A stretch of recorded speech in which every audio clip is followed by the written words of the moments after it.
And for more on Uruguay's move to legalize marijuana, we're joined by Sanho Tree.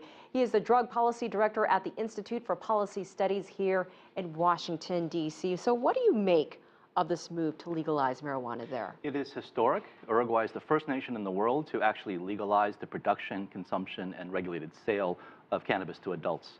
And it's counterintuitive, as most solutions to the war on drugs are. That is to say, the obvious solution of being tough and these knee-jerk solutions tend to be the wrong solutions. They're counterintuitive. And what I mean by that is, here's a prop I use when I lobby.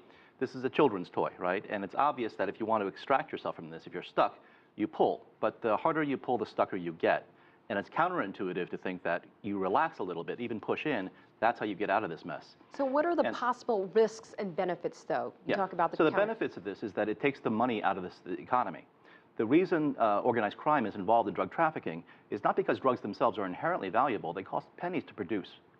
These are minimally processed agricultural commodities that are naturally worth very little. But because our politicians keep escalating the war on drugs to trying to get tough, it increases the risk to the drug traffickers. That allows them to charge a tremendous, an astronomical risk premium to the next person down the smuggling chain. So that's how you transform a relatively worthless pile of vegetable matter into something that is so priceless that people are willing to kill and die for it. And what the Uruguayan government has done is basically say, okay, we're going to take this risk out of this economy.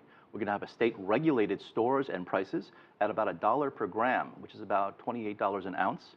When you think about in Washington, D.C., if you were to buy marijuana on the black market, it would cost maybe up to $400 an ounce.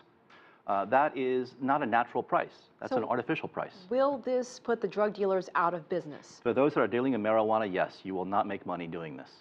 And that's the important thing for this moment in time.